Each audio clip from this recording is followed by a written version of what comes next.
She came back a week later, walked into the apartment, stopped in the doorway, said my name, as if she was hearing it for the very first time.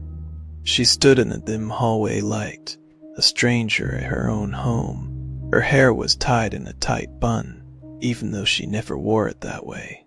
Her hands were covered in small scrapes, and on her wrist, a faint bluish mark, like the trace of a zip tie or a strap. I wanted to hug her, to breathe in the scent of her skin, to feel, just for a second, that the nightmare of this week was finally over, that she was home, alive. But she stepped back from me, half a step, and asked quietly, almost politely, "Excuse me, who are you?" I smiled. Stress, shock, exhaustion. I choked on my own breath, froze. Artyom is our son, the boy we buried 3 years ago. And in that moment I understood. She was not joking, not even close. This was not the woman who left her home a week ago, not my wife. This was not the woman who left her home a week ago, not my wife. This was not the woman who left her home a week ago, not my wife. This was not the woman who left her home a week ago, not my wife. This was not the woman who left her home a week ago, not my wife. This was not the woman who left her home a week ago, not my wife. This was not the woman who left her home a week ago, not my wife.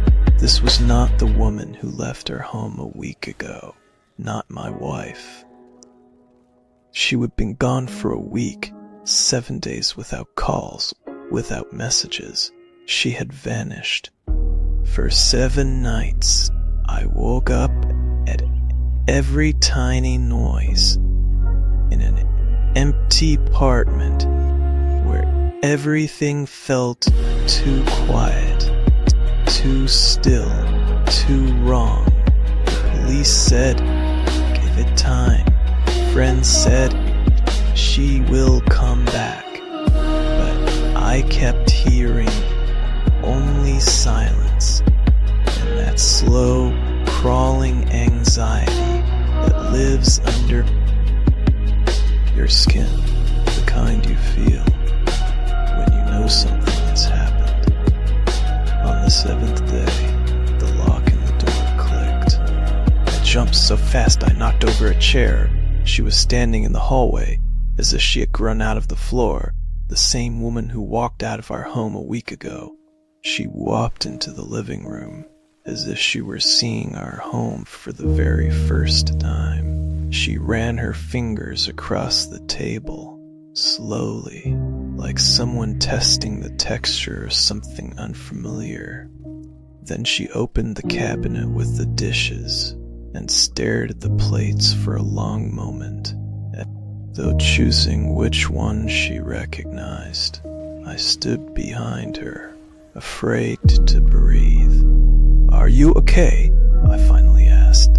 She turned her head toward me, too slowly, as if she were learning the movement all over again. "Yes, I think so," she said, but the tone was not hers, too even, too foreign. She opened the fridge, saw a container with her favorite pasta, and asked, "Did you make this?" The thing is, she was the only one who ever made that pasta.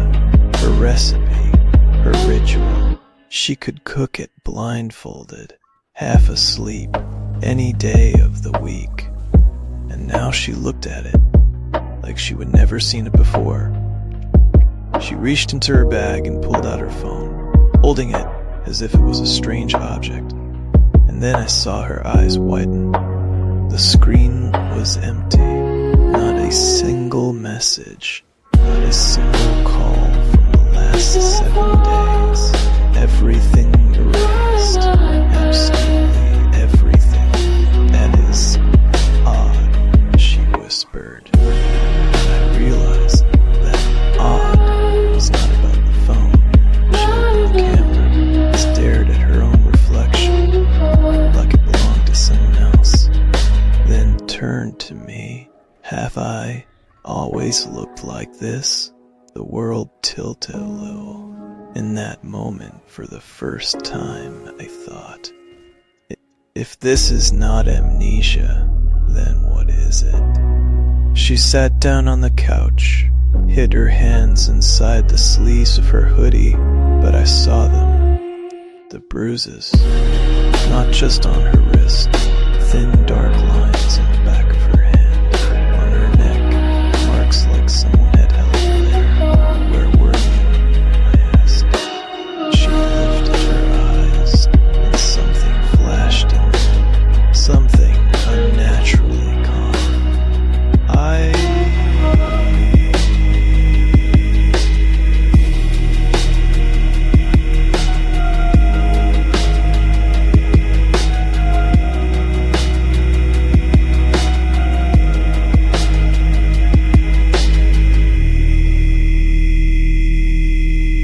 She said it so easily, as if she was not talking about a missing week, but about forgetting to buy bread. And right then, I understood. If she remembered anything at all, it definitely was not me. She always walked around the house barefoot, always. Even in winter, she hated socks, said they made her feel trapped. But now, she asked for slippers. Slippers. The same pair I bought her 3 years ago. The pair she never wore. She moved down the hallway in small, careful steps, as if she were afraid to step on her own shadow. I watched quietly, unsure whether I should interfere or just observe. "Do you want some water?" I asked. She nodded, but when I handed her the glass, she took it with both hands, like a child afraid to spill. She drank slowly, as if relearning how to swallow, and then that look again, right through me. "It is too quiet here," she said, and walked into the next room. But the quiet was normal. Our house had always been quiet.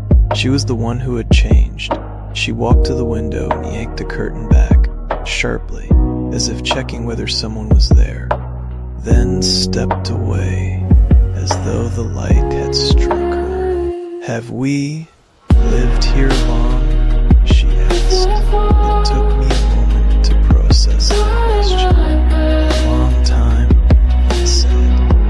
She nodded slowly, too slowly, like she was trying to understand the meaning of the word, not the answer itself. Then she noticed a photograph on the wall, our wedding photo. In it, she was alive, laughing, real. She stepped closer, touched the glass with her fingertips. "She is beautiful," she whispered. "She, not I, not we. That is you," I said. She turned and smiled, a wide smile, but not hers. Not the smile she had when she laughed at my stupid jokes. This was the smile of someone trying to imitate an emotion that did not naturally feel. "Really?"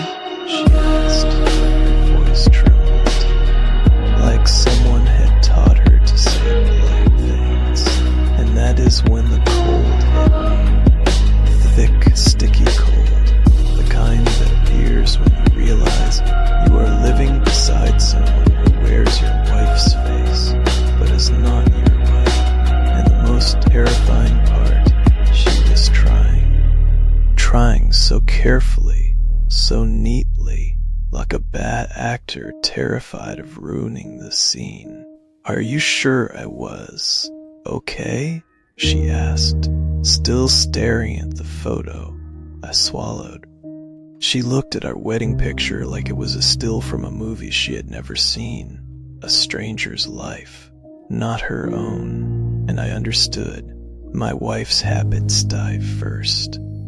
and whatever comes next is only the beginning. She always said our home was our fortress, that she could fold the walls like skin, that she knew every creak, every reflection flight, every corner.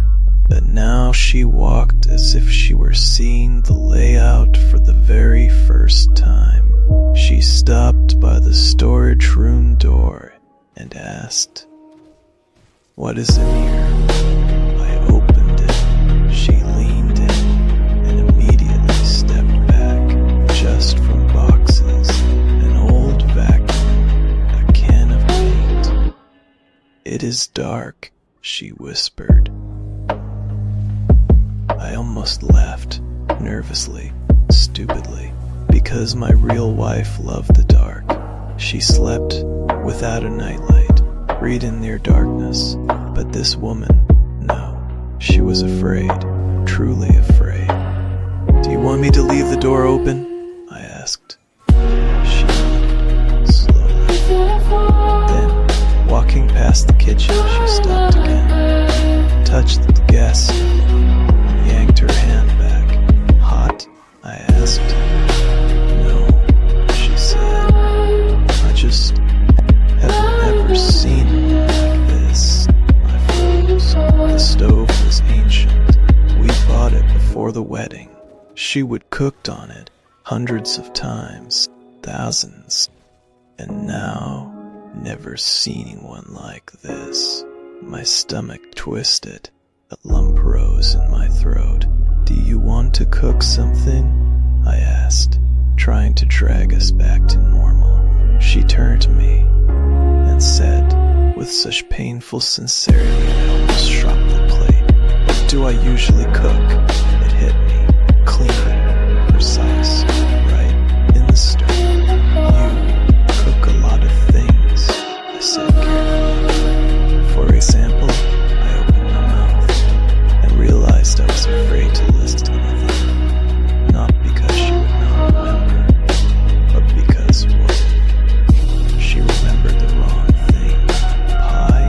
I offered. She frowned. "What pie?" I swallowed.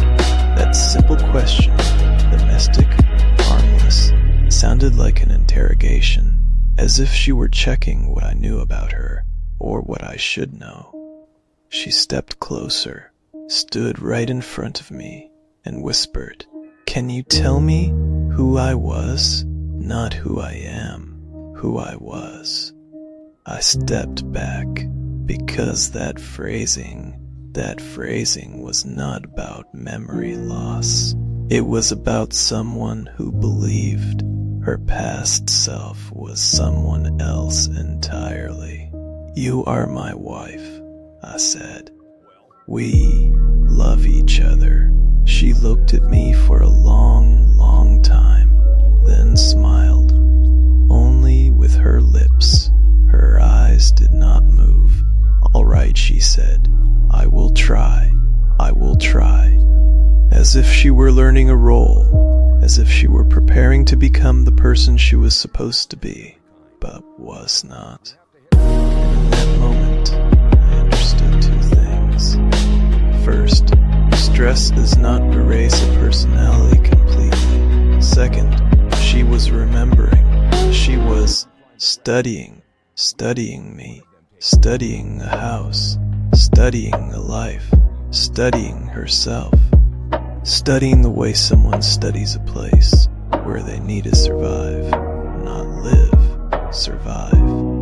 And when she went to bed that night, on her side of the mattress, with a precision that felt almost instructed, I realized I could not fall asleep beside the woman I loved, because she lay there perfectly still, did not move, did not sigh, did not change position, just froze. And only one thought kept my eyes open in the dark.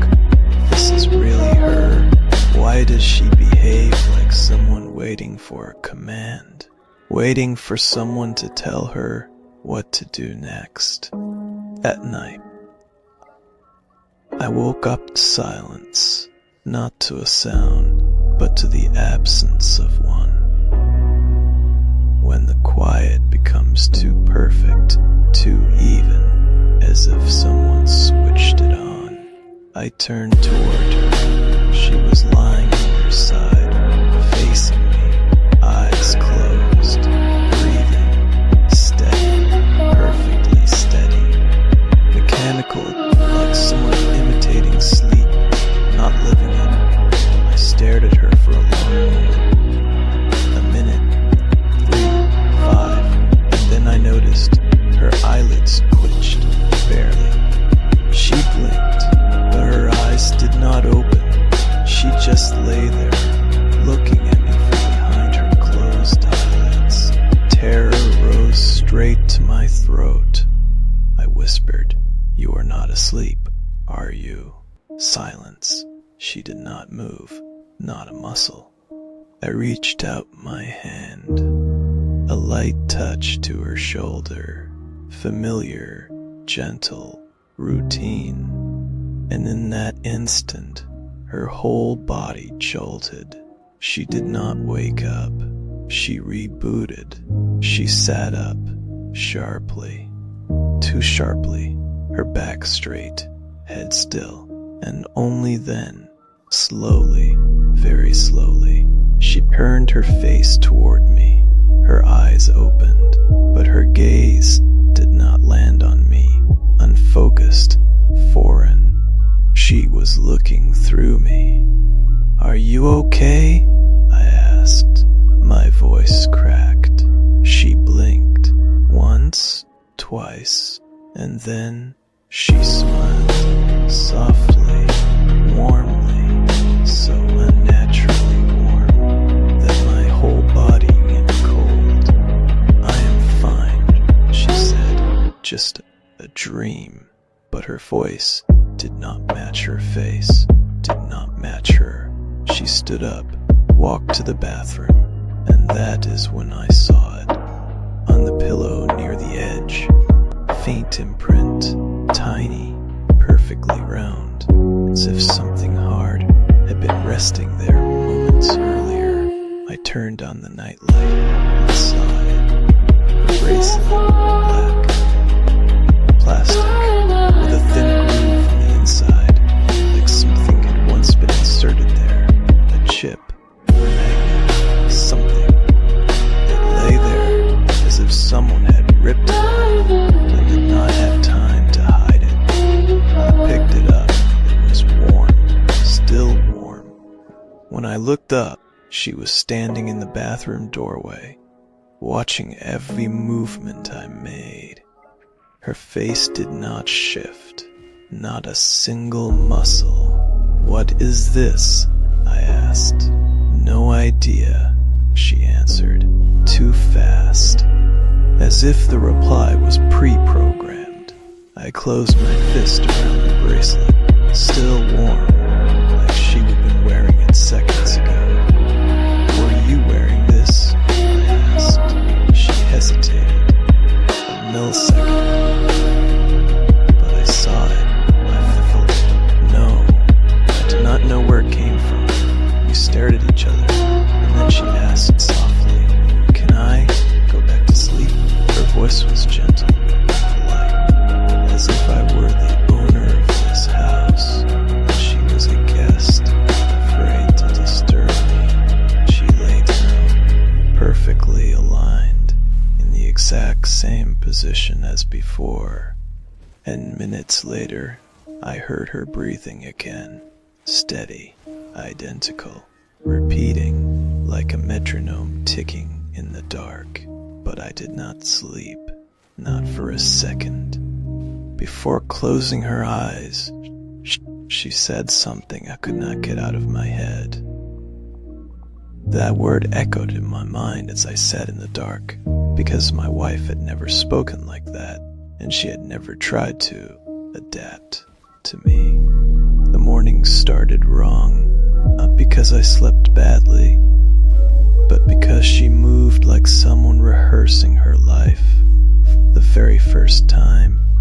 She stood in the kitchen, her back to me, a mug in her hands, white spimple, the same one she used every day, except she held it with both hands, too carefully, as if she was afraid to drop it.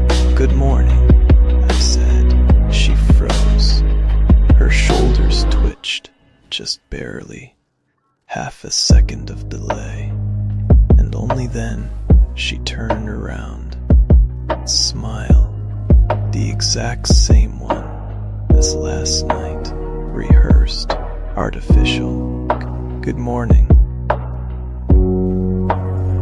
The way her head moved, slightly wrong, smooth but lifeless, like her muscles were learning how to work again. I stepped closer, stopped, watched, where she used to move easily, quickly, naturally. Now every motion felt calculated.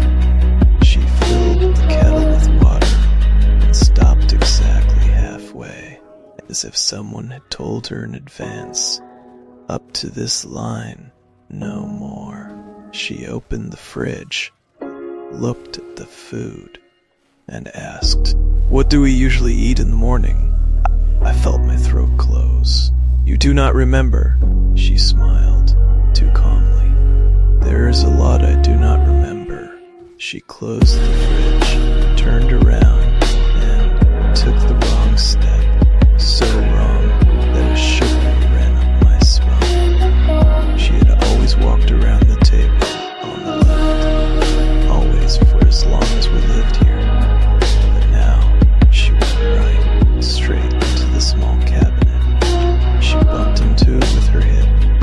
Not hard, but enough for me to understand. Her body was following the route my wife had never used. "Are you okay?" I jumped up immediately. She looked at me with a faint confusion, then at the cabinet, and said, "Has this always been here?" My chest dropped. "Always," I said. Then her phone buzzed in her pocket. She flinched, so sharply, as if the sound hurt her. She pulled the phone out, unlocked the screen, and the color drained from her face. There was one notification, huge, like a system alert. No sender name. Check in, 9 o'clock a.m. She turned off the screen, too quickly. "What is that?" I asked. She placed the phone on the table, covered it with her hand. A reminder for me. "A reminder about what?" "A reminder of where I need to return." My stomach tightened. "Return? Where?" She stepped closer, reached out, touched my hand, carefully, like someone unsure if they are doing it right. "Do not worry," she whispered. "They told me the adaptation would be quick. Just please, do not interfere. Do not interfere." And walked past me, step by step, precise, measured, like a robot following a preloaded route, like the imprint of a strap or a restraint. I did not think. I grabbed her collar and cord open, the button snapping. On her neck, bluish ring, perfectly circular, as if she would have been held inside a clamp or a collar. She looked at me with empty eyes and asked, "Why are you looking at me like I am not your wife?" And I understood she was not lying. She genuinely did not know who she was. I let go of her hand. She stood in front of me, calm, quiet, completely unfamiliar. Not a week old, fresh, like it happened yesterday. She adjusted her collar with the same careful movements as everything else and said evenly, I need to go outside. Where? She smiled, empty, for air. She had never said it like that, never called the walk air. I knew her words, her books, her habits, her roots, but this woman spoke like someone who'd been given a list of phrases for basic situations. She walked past me, did not ask for her keys, did not take her back. She just left. She knew the route. She knew exactly where to go. The door closed. I stood in the hallway for a few seconds, then rushed to the peephole. She was walking down the stairs, slowly, step by step, straight down the middle. Like someone who had been told not to go near the walls, I ran to the window. And when she stepped outside, she did not look back. She did not look at the house. She did not look at the street. She looked up, high, right at the cameras, and gave a barely noticeable nod, as if marking her check-in point, as if reporting. A cold shiver went down my spine. She walked on in a straight line, like along an invisible grid. I rushed out of the apartment, slammed the door, and ran downstairs, skipping steps, catching the rhythm of my own fear. By the time I reached the street, she was not close by anymore, but she could not have gone far.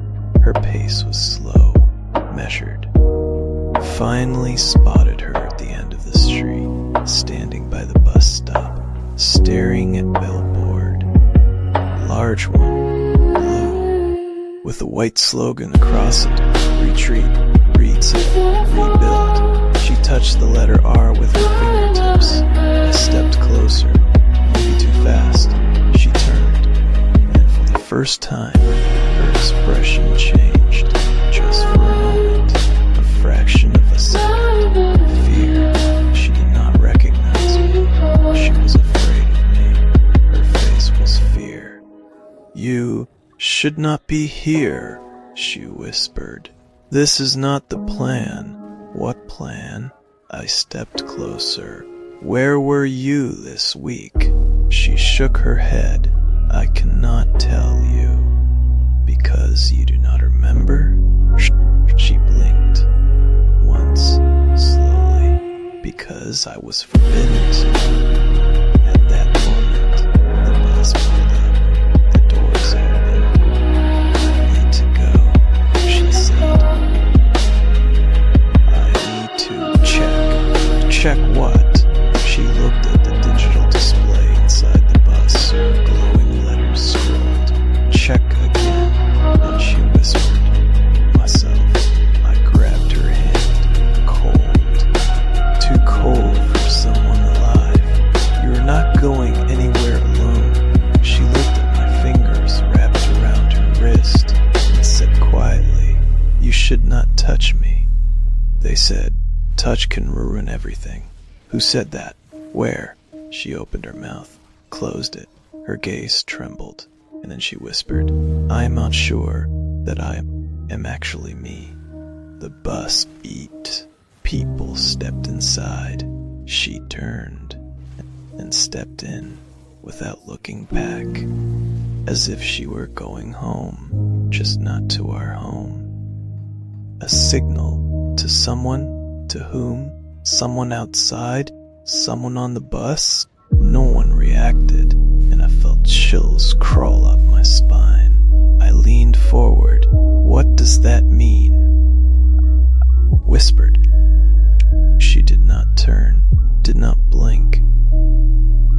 I asked. She inhaled, like someone trying to recall a memorized script. The people I was with. Where? I do not remember. How did you get there? I do not know. Why did you leave? She smiled, barely, as a thing face to not know how to do it. I did not leave. I woke up. The bus made a sharp turn. She swayed, just a little, and in that moment, I saw it, under the collar of her hoodie, another mark, vertical, like a strap had pressed, into her skin. For a long, long time, she noticed my stare. "Do not look," she whispered. "That is not yours. You are my wife," I hissed. "Whatever happens to you is mine." She slowly turned her head toward me, and for the first time, I saw an emotion, faint but real. "I am not sure I am still your wife." I froze, the air in my chest tightening. "What does that mean?" She looked out the window at the night city sliding backward. "Sometimes," they said, "memories like clothing. You can take it off, change it, throw it away. Who are they?" I clenched my teeth. "What people?" She closed her eyes. "For 1 second, they are not people." The bus slammed on the brakes. People screamed. I grabbed the handrail. She did not move at all. On the electronic screen above the driver, a message lit up, one I had never seen before. "Last test stop before reset." I felt my blood turn to ice. She stood up calmly, as if she had known that message forever. "I am getting off here." "No." I grabbed her hand. "We are going home." She looked at my hand, at our fingers, as if they belonged to strangers. "Home is not the place I remember," she said softly. "I need to check where I was." She stepped off the bus. I followed her. We found ourselves at an empty bus stop, the street lamp flickering like a dying bulb. She stood at the edge of the sidewalk and stared at a building across the road, old, gray, the windows boarded up, but on the door, carved brightly, "Retreat, reset, rebuild," the same words from the billboard, and I understood only one thing: she had been here before, and I was never meant to be here with her. She took a step toward the door and whispered, "If I go in, I might not come back out. Then you're not going in." She turned to me, and for the first time, fear flickered in her eyes. "You do not understand, then explain." She shook her head. "If they see you next to me, they will think I am not ready yet." "Ready for what?" She breathed out, barely audible. "For a new life." I stepped closer. "You are my life." She closed her eyes. "And what if I am no longer the same?" And in that moment, the door of the building clicked. The door clicked softly, but inside my chest that sound exploded like a gunshot. She stood a meter away from it, her whole body pulled forward, as if someone invisible was tugging her by a thread. I felt my fingers trembling, not from fear, from anger, from helplessness, from the memory of her saying a week ago, "I will be right back," and then disappearing. And now, a shadow was pulling her back to wherever she had become someone else. "Do not come closer," she whispered, not turning around. "Why? They can see you." I glanced around. Empty street. Flicker of the streetlight. Showed her face. No one. "Who are they?" She raised her hand without touching the door. "Those who help me become homeless." I stepped forward. She stepped back, reflexively, like a current passed between us. To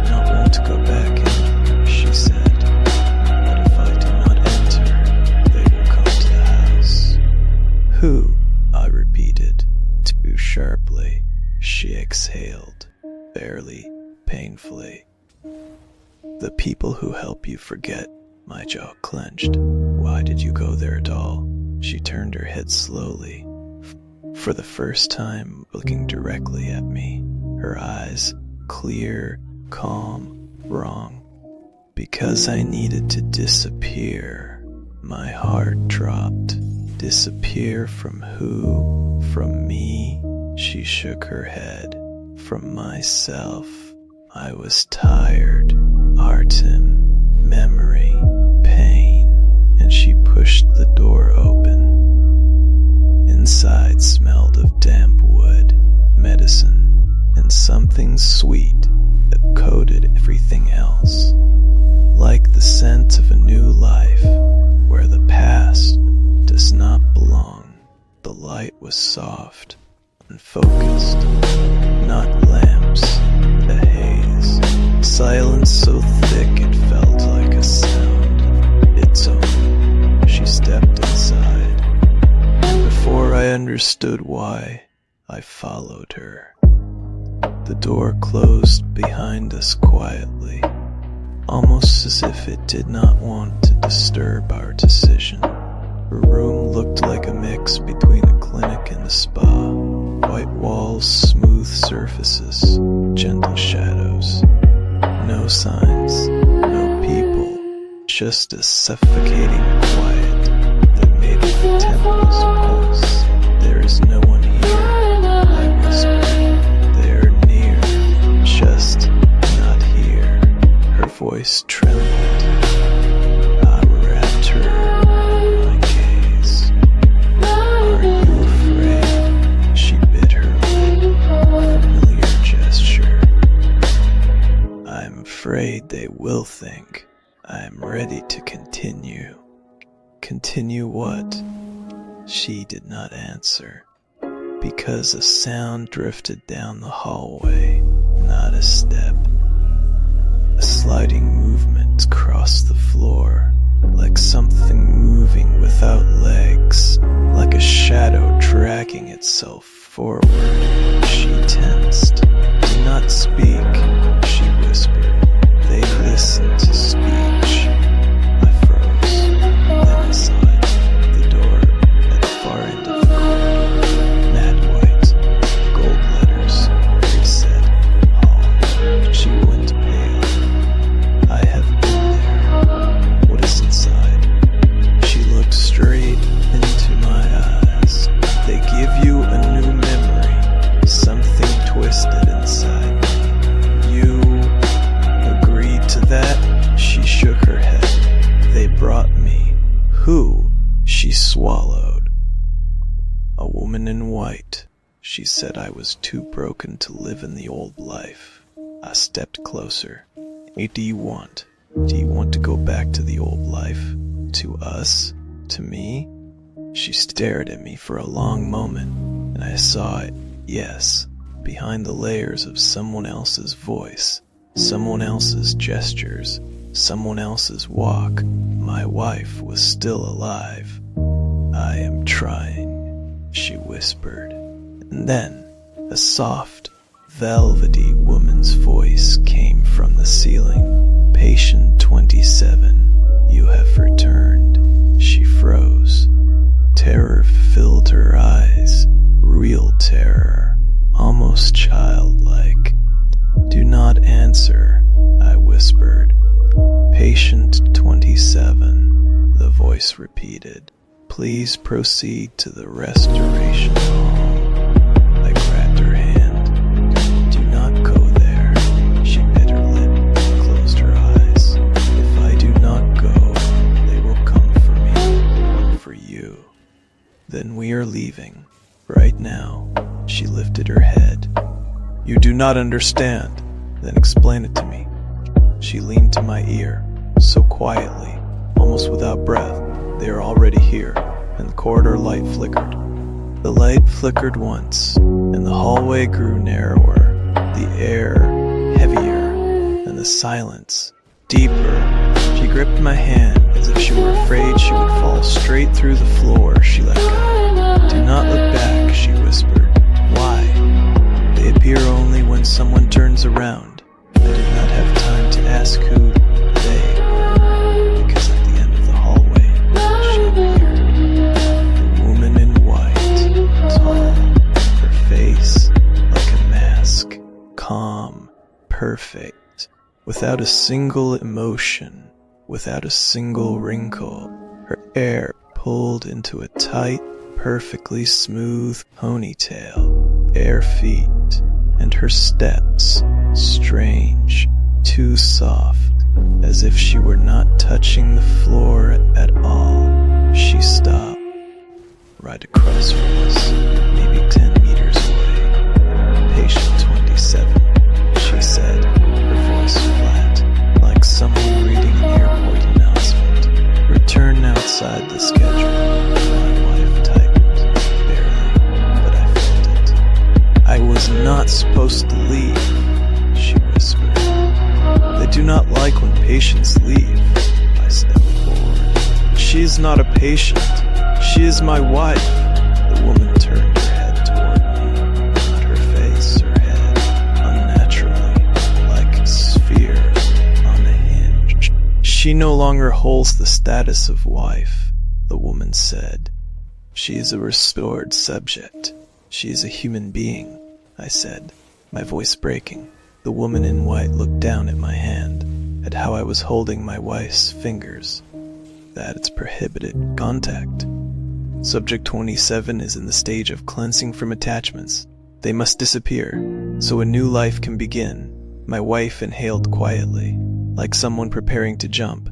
"I do not want a new life," she said suddenly. "I want my own." The woman in white tilted her head slightly. "Your previous self is destroyed. We did that at your own request." "That is a lie," I said. "She was taken. She never asked." The woman in white blinked once. The subject's memory was cleaned. She does not know what she asked for.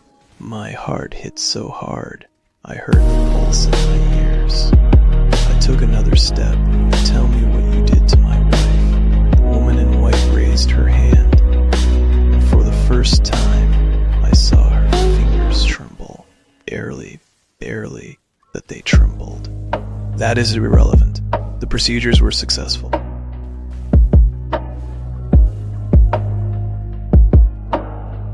Shadows, a room, a voice.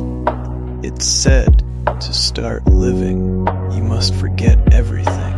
I said, "You said no." I cut her off. "You never give up your son." "Never." The woman in white looked at me with something almost like interest. "She did give him up," she said calmly, "because we gave her a reason." And I understood. What happened to her was not just the erasing of memory, it was the rewriting of love, hers and mine. A heavy anger rose inside me, thick, dark. "We are leaving," I said. "Now." The woman in white lowered her hand. "She may leave," she said, "but then you will stay." My wife jerked toward me. "Do not you dare touch him." The woman smiled, dryly, mechanically. "We do not touch people. We change them." When she took a step forward, I stepped back. My wife grabbed my elbow. "Do not look into her eyes." Then she cannot. She froze. "Cannot what?" The woman in white stopped 3 meters away. "Cannot rewrite the answer you were supposed to get." My stomach dropped. "What answer?" The woman lifted her chin to the only question that decides who you will become next. Are you willing to forget her so she can become her new self? I stepped back. She stepped forward. The hallway flickered again. She pulled me back sharply, almost painfully. "Do not go to them. Do not look. Do not answer," she whispered. "They feed on decisions." I did not understand the words, but I understood the fear. It was real. thick as smoke. The people in white moved slowly, in sync, as if one breath guided them, one heart, one will. The woman in white pointed to a door on the side, metal, cold. "Handleless. Patient 27, she said evenly. "Return to the room. Adjustment incomplete." My wife shook her head. "I will not sign anything. I want to go home." "Home," the woman repeated quietly, as if tasting the word. "Home disappears. You disappear. It no longer exists. It does exist, and she is going back there." Cold crept down my spine. What procedure? Removal of emotional dependency. It takes 11 minutes. Painless. My wife tightened her grip on my hand. "Do not believe it. It is a lie. It is..." She stopped. Something flickered in her eyes. She nodded. The woman in white's eyelids trembled, barely noticeable. Subject 27 underwent the procedure by personal request. Removal of traumatic attachment. I felt something hit me in the chest. "What attachment?" The woman answered instantly. "To you. My fingers won't know. That is a lie. That is a documented request. You may review it." She turned toward the wall panel. A screen lit up. My wife's name, her signature, the phrase, "Remove dependency on spousal object. Preserve polite interaction functionality." A wave of cold washed over me so sharply, the screen blurred. "She did not sign that," she whispered. "The signature is generated after consent," the woman said firmly. My wife exhaled, shaky, fragile. I remember light. I remember a voice. It said, "To begin living again, you must let go of everything." I said, "You will never let go of us." I said, "Never. Not me. Not our time." The woman in white raised her hand. Subject 27 no longer has attachment to the child. That memory was successfully removed. The people in white stepped too, at the exact same moment, as if we were reflections in a mirror. The woman spoke calmly, almost gently. "If you insist on continuing cohabitation, we can offer you a memory alignment program. You'll forget the child, forget the conflict, forget the refusal. You will become compatible again." My wife gave a small sob. "Do not listen," she whispered.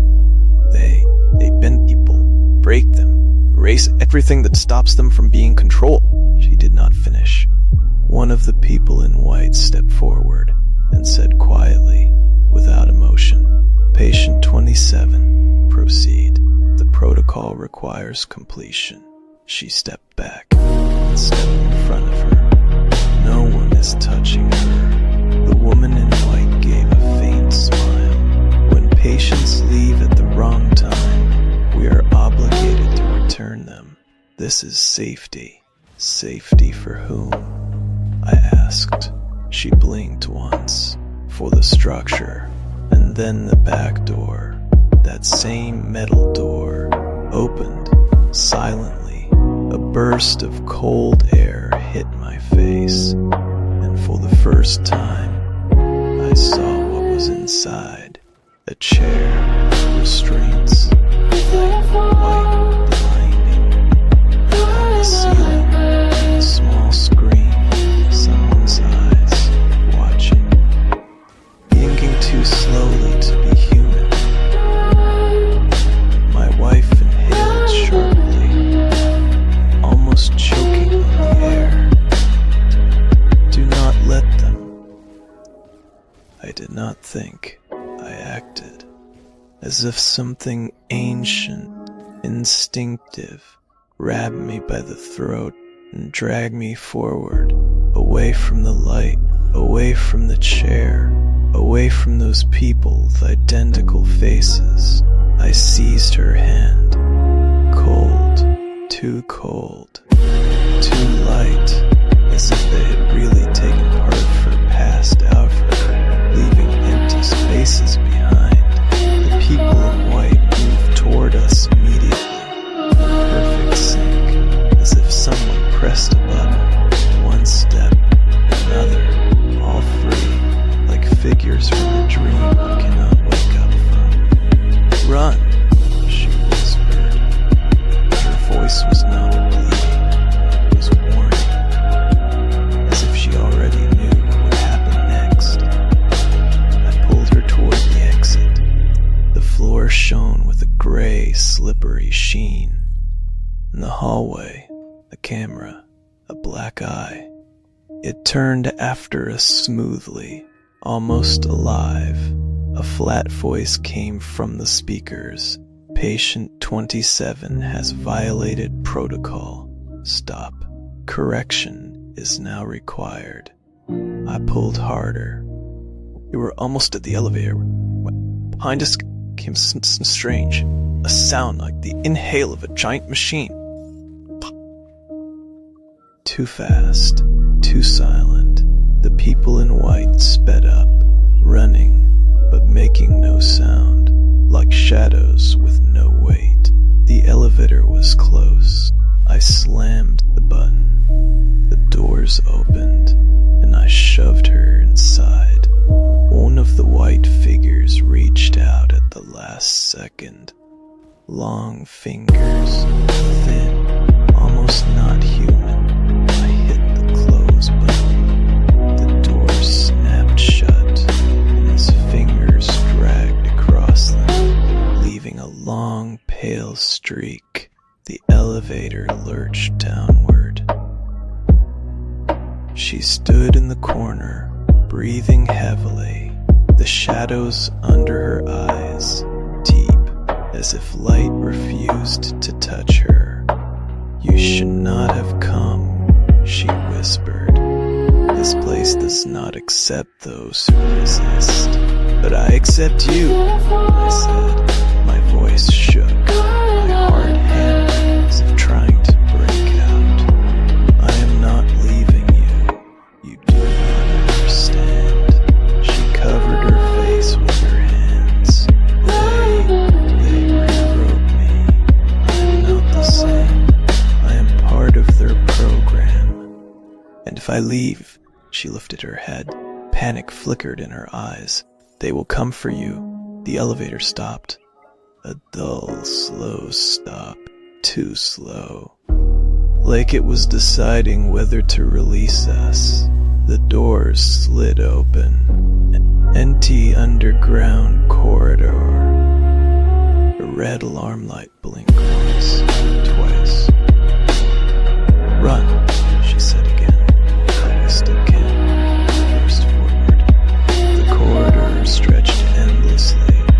Walls smooth, without doors, without windows, as if we were running inside a giant machine. Breathing cold, slow breaths.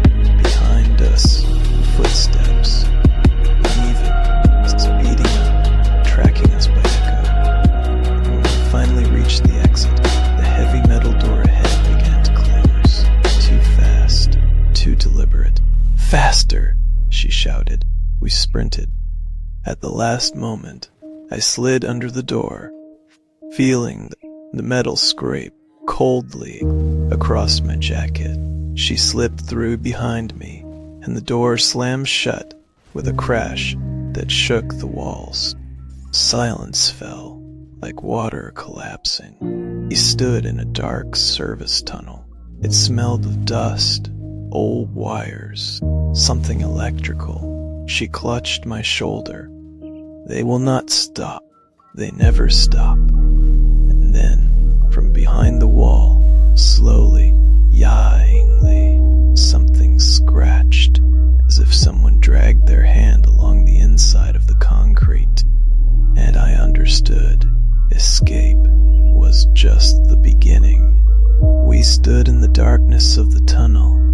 sound disappeared first. Silence wrapped its fingers around mine, cold, nervous, and everything inside me was shaking. "They're coming," she whispered. Her lips barely moved. I wanted to ask who, but the meaning of that word already felt useless. At the far end of the tunnel, something clicked. Once, twice, rhythmic, like footsteps, like something learning how to walk. We started moving forward, not running. No, we were afraid that if we ran, panic would be the first thing to catch us. The light above flickered, long industrial lamps humming like an old radio. She kept glancing over her shoulder. "Do not look," I said. "It is worse. I have to see," she whispered, "to know it is not right behind us." The click echoed again, closer this time. Definitely a step. One, then another, a breath, and an inhale, and then a sound that froze my spine. Something touched the wall, slowly, evenly, scraping along it, like long, dry fingers searching the concrete for us. She stopped, so suddenly I bumped into her shoulder. "They were not supposed to know I left," she said. They were supposed to think I was still there." Slowly, almost regretfully, they started as people. The steps quickened. Now there were two of them, or one, but on the other side of the wall. The sound came from multiple directions at once, like the tunnel itself was shifting, reshaping to help whatever haunted us. "This way," she said, and shoved me toward a side ventilation grate. I wanted to say we would not fit, that it was insane, that the metal was half rusted through, but behind us came a breath, a strange one, like someone's lungs worked on a different rhythm. She climbed in first, squeezing through the narrow, rusted opening. The metal groaned like it was screaming. I followed. Something behind us sped up. No longer footsteps, something longer, dragging itself, moving sideways, along the wall. We ended up inside a narrow ventilation shaft. Darkness thick as smoke. The air smelled of dust and something else. Something old, but alive. I was closing the grate when I saw it through the crack, a shadow, moving slowly, evenly, not a person. The shadow advanced, as if collecting the warmth left on the walls by our bodies. I froze, stopped breathing, and that shadow, something twitched, and then I heard it. A quiet sound, like fingertips brushing against metal, measuring distance, memorizing it, and then a voice, male, dull, distorted, as if the words were not spoken by a throat, but pushed out from somewhere deep inside. "Patient 7, respond." She gripped my hand so sharply, her nails dug into my skin. "Go," she whispered. "If he hears your breathing, he will find us." And I realized, in this narrow metal tunnel, every breath echoed. I covered my mouth with my hand. She did the same, and we crawled, blindly, slowly, like two people who understood. Survival was not in moving fast, but in keeping the inside of your body completely silent. Behind us, the scraping started again, closer. My spine turned into a steel wire. The air thickened where it had approached.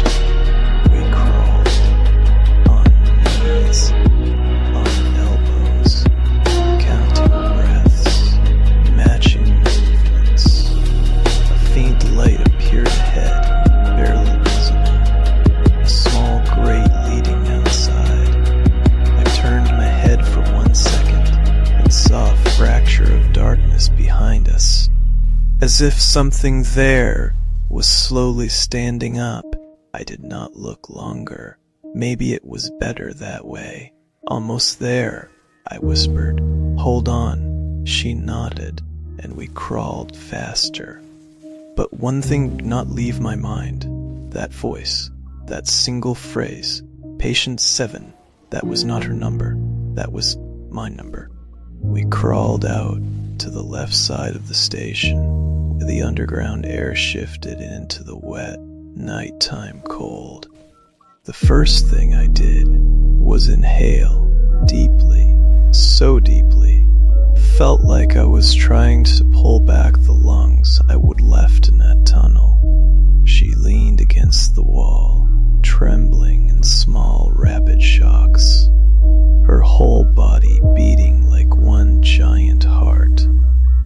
I wanted to ask who that was, but she lifted her hand, sharply, almost painfully, as if cutting the air in half, and whispered, "Not here," not out loud, and right then, a train roared above us, its lights slashing across her face, exposing the fear she would been hiding all this time, and that I realized she knew far more than she would ever said. We ran along the station wall, because the body chooses movement long before the mind can think, and only when we burst into an empty parking lot, she stopped, braced her hands on her knees, breathing hard, and said, "It is not me they are after. It is you." I froze. Everything inside me went instantly cold. I wanted to laugh, say it was absurd, say no one knew me, say she was the one who disappeared, not me. But she lifted her head and looked at me as if I would been living the wrong life this whole time. "Patient 7 is you," she said quietly, each word hitting the air like heavy metal. "I was never kept in that place," she continued. "I was in another wing with other people, other rules, but you, they talked about you constantly." My stomach twisted. Vague images flash, replacing one another, too sharp to be dreams. The light above me, figures standing too close, cold metal, needles, voices I had always mistaken for nightmares, because they were too bright to be memories. "You remember, did not you?" she asked softly. "Remember the feeling that someone touched you while you slept? That someone spoke to you just before morning?" And yes, I did remember. I just never connected it to anything real. I stepped back. Truth is always a blow, but truth you do not remember is a fracture opening inside your mind. She stood up and walked into our apartment. The door somehow was not locked. She went into the kitchen and put the kettle on the stove. The door stayed open, like it was inviting us to enter and remain. I watched her move, watched her set the kettle down. I had been searching for my wife all week, and now she looked at me as if she had been the one searching for me. Something flickered inside her, a short, painful recognition, like a lightning flash that disappears instantly, leaving only the smell of ozone behind. She pressed her palms against the table, as if afraid she might fall, and whispered, "You were not supposed to go back there." Froze. Every word she spoke sounded like a borrowed instruction, calm, strained, spoken in a voice that did not belong to her. "Back where?"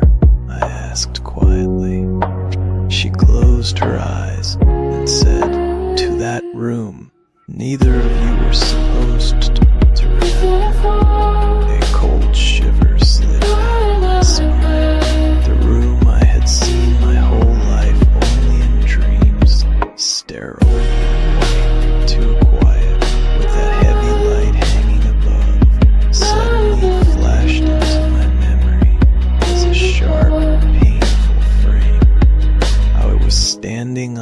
little table.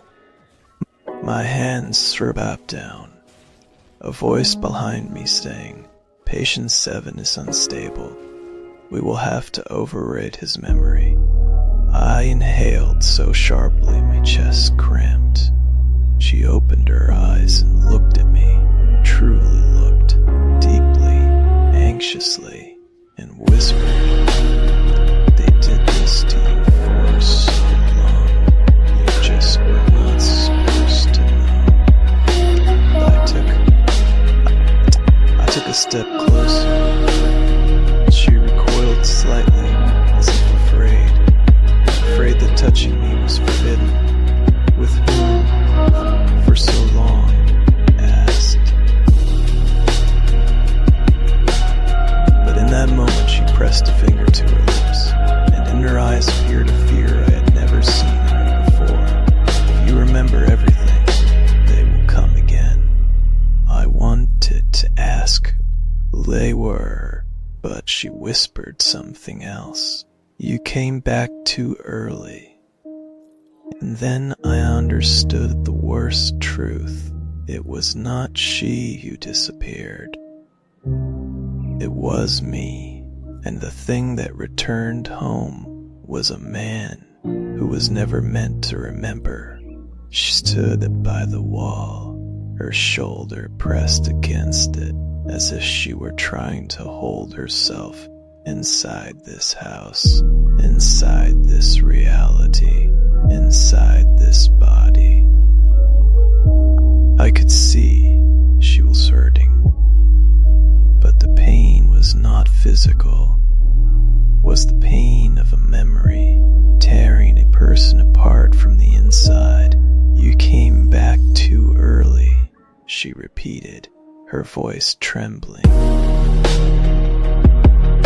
"Came back from where?" I asked. She slowly lifted her gaze and spoke so quietly. I breathed out. She shook her head, almost frightened. "I am not supposed to say. They forbade us. They take memories not only from those they correct, but from those who try to bring them home." A step closer. "Who are they?" She looked at me as if, for the first time this week, she was not seeing an enemy or a stranger, but her husband. Promised to tell no one, she whispered. "But I remember everything." My fists tightened. "Then tell me." She inhaled and quietly, almost without sound, said, "You did not disappear alone." Bergprilla dropped out for a second. I did not understand. "What do you mean, not alone?" She closed her eyes.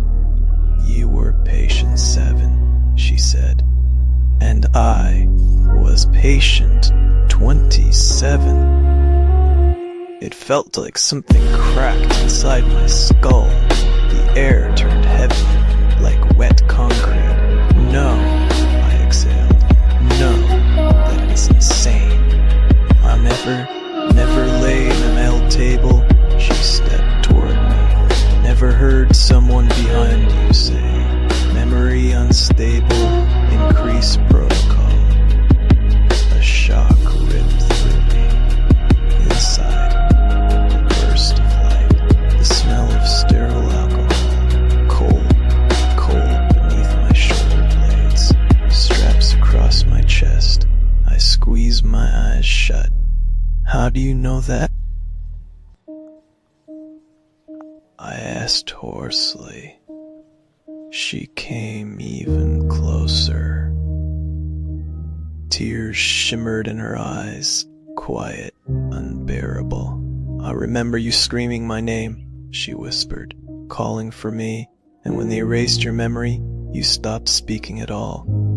My legs felt hollow. "Why didn't I remember?" she whispered. "Because they erased everything in you except one thing." "What?" She placed her hand on my chest where my heart was pounding. Me, the world tilted. The room shrank. I saw only her. You always came back for me, she said. Even when they tried to turn you into someone else, you found me every single time. I stood before her like a man piecing his past back together from shards. Then why were you gone for a week? I asked quietly. She looked away. A tear slid down her cheek. Because this time they came for me, and then I understood. Everything I thought was the beginning was only the continuation of someone else's experiment. And this week was not my first disappearance. She watched me closely, as if waiting for the truth to hit me. This is the sixth, she said softly. And every previous one, they erased successfully. 6, I repeated, as if trying to chew a word that simply did not fit into my consciousness. She nodded. Yes, 6. 5 times before this, they took me. 5 times they erased my memory. 5 times they brought me back when they were sure I was ready. But you sensed it every time. Even when you did not remember anything, something inside you recognized that I was gone. Cold crawled across my skin. Why did not I remember any of it? Not even once. She lowered her gaze. Because you were looking for me every time. And every time they found me. I repeated. What does that even mean? What did they do? She stepped back, as if every memory was a wound being torn open again. You think they only erased my life? She said. When they brought me back, they came to you as well. Not here, not home, there, where I could barely breathe. She lifted her eyes.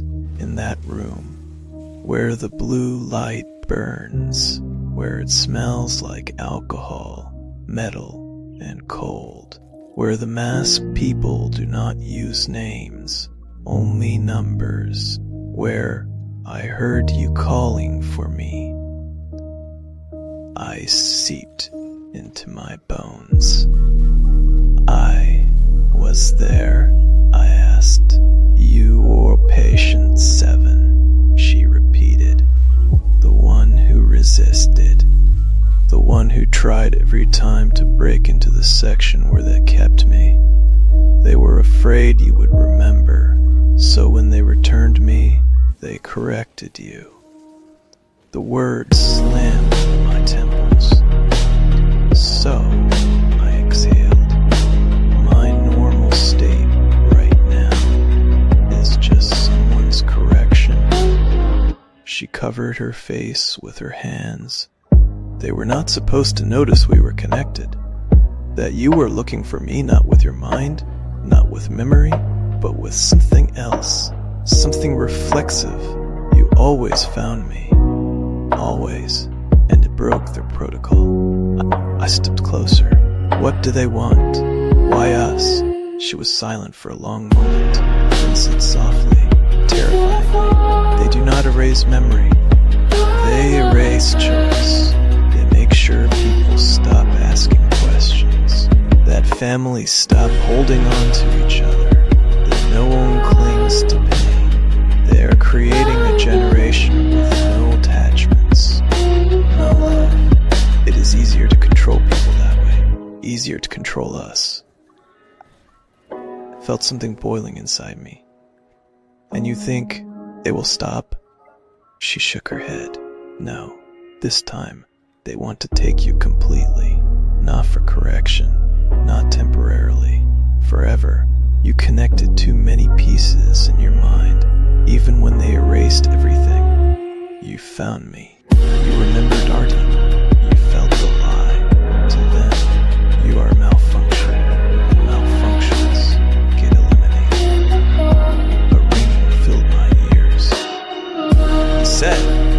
the sixth time, I whispered. Why did you remember everything now? A trembling, almost a real smile touched her lips. Because you said my name the right way, the way you used to. That brought me back to you. I held on to it until the very last moment. I swallowed, but I did not say, "You did," she whispered gently. "You said it in your sleep, right before I left the bedroom. That is when they took me. I was walking away, but your word, it kept ringing in my head. I held on to it." She lifted her eyes. "You brought me back before they could erase everything again." My chest tightened, as if something cracked inside. "We need to run," I said. "Now." Her gaze shook. "They will find us, anywhere. If we stay, they will take me, and you too." She took my hand, then grabbed the documents. "Only what we need," I forced myself to think. And only when I stepped to the closet and pulled out the suitcase did the thought strike me like fire. Why did we end up in that center at all? She spoke barely aloud. We went there ourselves, voluntarily. After Artyom, after we could not breathe anymore without him, after he died. Darkness flashed before my eyes. "We went ourselves," I whispered. She nodded, slowly, painfully. "We saw an ad, a program that helps people survive loss, a promise that the pain would disappear, that memories could be softened, that we could live again. We were broken, shattered. We did not know how to live without it, and we agreed, both of us." "Why did I still remember?" I asked. She stepped closer and touched my chest. "Everything was erased in you, except the most important thing. You remembered he existed. You remembered you loved him. But the pain, the pain, the pain, the pain, the pain, the coup away. Only that, but the memory of him kept you alive, and that is why you could find me." The world tilted, and then from the stairwell came a sound, a quiet, rhythmic step. I turned my head toward the door. I saw the door handle slowly turn downward. She gripped my hand so tightly, it felt like she was trying to keep me from falling into a void. My whole body became one single, pounding heart. "Do not look into their eyes," she whispered. "Never." "Why?" "Because that is how they choose who to take." The door opened, just a hand's width. The shadow behind it was too sharp, too focused, too alive, as if more than one person stood there, or something more than human, heavy breathing. And then a voice, low, calm, hypnotically even. "Patient 7, come with us." My toes went ice cold. I knew that voice. I would heard it before. Somewhere in that place where the blue light burned, where it smelled of alcohol and cold, where someone erased pieces of my life. She stepped forward, shielding me with her body. "He is not a patient," she said. "He's not yours. Either we surrender or we run. Run where? Tonight we have a chance. One chance." The hand behind the door moved faster. The door opened wider. face covered, only the eyes visible, gray, flat, glassy, flake that endless room where they kept us.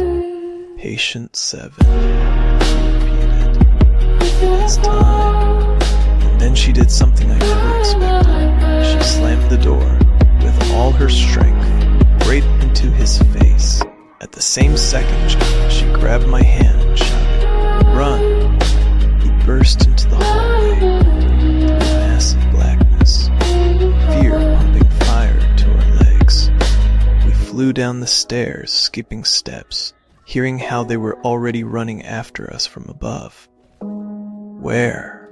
I gasped. "To the car. Hurry." We exploded out into the street. Cold slapped us across the face. She sprinted toward the old silver Ford we would be meaning to sell for years. The key trembled in her hand, but the door opened. "Get in." I dove inside. She slid into the driver's seat, started the engine, as if begging it to live. And when the headlights sliced through the darkness, I saw the shadow in the doorway. They were standing there. Two of them, staring straight at us. No faces, no emotion. Just waiting for the next move. She hit the gas. The car jerked forward. The tires screamed. Snow lifted into the air. And we shot into the night, into a place where the roads did not yet know who we were. When the city lights dissolved behind us, she finally spoke, her voice calm for the first time. "If we stop, they will take you and me and erase everything that is left between us. We need a new city, a new name, a new life. You sure we can make it?" I asked. She looked at me, the way the old her used to look. Soft, warm, real. "Do we have a choice?" "I choose you," she said. And in a rear-view mirror, I saw them, blue headlights flaring to life on the highway behind us. Stay, synchronized, inevitable. They were coming, but for now, for this one stretch of night, we still had a chance. We drove through the whole night, down highways with no streetlights, across bridges that felt like they were letting us pass for the last time, through small towns where 24-hour gas stations looked like the only islands of life. Every time she touched my shoulder and whispered, "All clear for now," I believed her. Almost. Because in the rear-view mirror, sometimes, we entered a small seaside town, the kind where even the mailboxes looked tired. We rented a tiny house from an old woman who did not care who we were. Here the sun rose slowly, and people smiled just because they could. Everything felt normal, ordinary, alive. She stood at the window, and then, for the first time in a week, she smiled for real. "They will not find us here," she said quietly. I wanted to believe her. I wanted to become someone who could believe. But sometimes at night, I heard how she jolted awake at the smallest sound, how she stared at the door, how she whispered numbers under her breath, as if checking herself, making sure she had not slipped there again. But in the daylight, she returned to life. Today is our first normal day. I am sitting in the garden, on an old wooden chair that creaks beneath me, as if telling the story of everyone who ever sat on it. The warm wind wind from the sea carries the smell of salt and something fresh. The birds are singing, and for the first time, it does not sound like mockery. And from inside the house comes the smell of cookies. Her cookies, the ones with cinnamon and a drop of lemon. She makes them the way someone tries to remember something, or tries to protect something precious. I hear her placing the tray inside the oven. I hear her laughing at herself because she added too much sugar. I hear her humming that little song she used to sing to our son. And I understand she is coming back. Millimeter by millimeter, breath by breath, cookie by cookie. I know this is not the ending. We are not safe. He, the man, the shadow, the reason behind all this, could find us again. They all could. But right now, she is standing in the kitchen, in an old t-shirt, her hair tied in a lazy knot, smiling at the window, the way she used to smile. And I am thinking only one thing. I chose her, the one who returned, broken, rewritten, fragile, but real. If one day she regains everything they stole from her, if one day she remembers even the things I'm afraid to hear, I will still be here. Because love is not memory.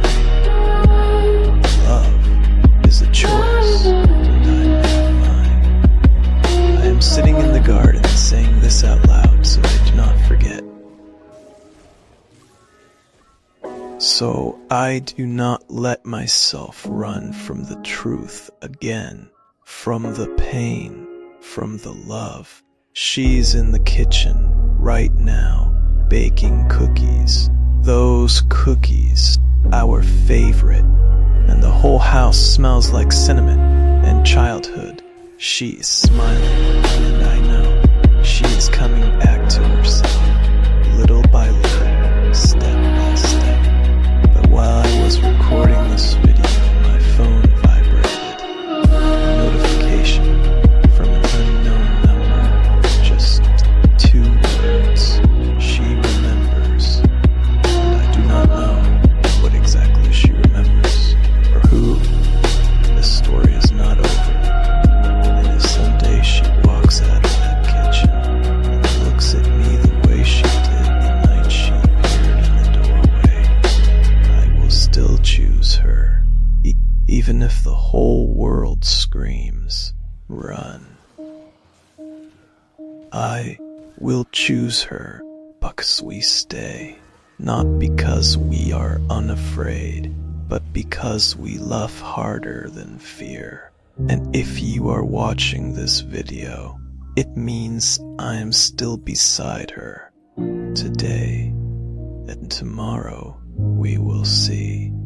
Every one of us has a moment when the world cracks, when the reality you trusted suddenly feels like a set piece, when someone or something tries to rewrite your life as if you were a stranger inside your own memory. And in that moment, only one question remains. Will you hold on to the one you love, or let them erase the very thing that keeps you alive? If this story touched you, if you have ever felt that your memory is a wound, not a shield, do not keep it inside, because someone next to you right now might also be trying to remember who they are. Someone who was convinced to forget the way home. Write one word in the comments, any word, a word you have been holding inside. We will see it, we will read it, we are here, always here, for those who are still holding on to their truth. And you know, sometimes love is not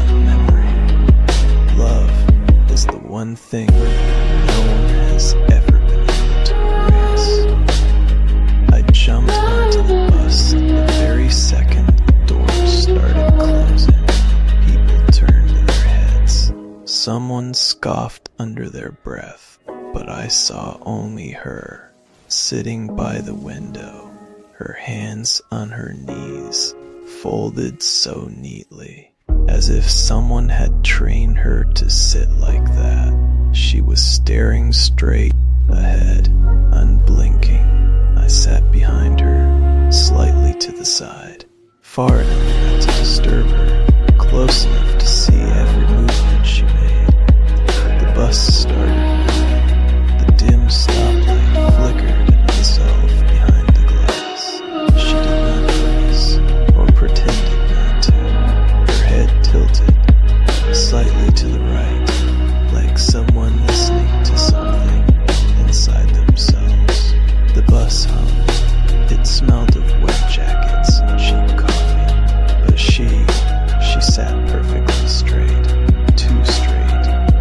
And then she lifted her hand and wrote one short word on the fogged-up window. Wait. She stood up and walked into our apartment. The door somehow was not locked. She went into the kitchen and put the kettle on the stove. The door stayed open, like it was inviting us to enter and remain. I watched her move, watched her set the kettle down. I had been searching for my wife all week, and now she looked at me, as if she had been the one searching for me. Something flickered inside her, a short, painful recognition, like a lightning flash that disappears instantly, leaving only the smell of ozone behind. She pressed her palms against the table, as if afraid she might fall, and whispered, "You were not supposed to go back there." Froze. Every word she spoke sounded like a borrowed instruction, calm, strained, spoken in a voice that did not belong to her. "Back where?" I asked quietly. She closed her eyes and said, "To that room neither of you were supposed to remember." A cold shiver slid down my spine. The room I had seen my whole life only in dreams, sterile, white, too quiet, with that heavy light hanging above, suddenly flashed into my memory as a sharp, painful pain. I was standing on a metal table, my hands shrivelled down, a voice behind me saying, "Patient 7 is unstable. We will have to override his memory." I inhaled so sharply my chest cramped. She opened her eyes and looked at me, truly looked, deeply, anxiously, and whispered, "They did this to you for so long. You just were not supposed to know." I took a step closer, and she recoiled slightly, as if afraid that touching me was forbidden. "With whom? For so long?" I asked. But in that moment she pressed a finger to her lips, and in her eyes appeared a fear I had never seen in her before. "If you remember everything, they will come again." I wanted to ask who they were, but she whispered something else. "You came back too early." And then I understood the worst truth. It was not she who disappeared. It was me, and the thing that returned home was a man who was never meant to remember.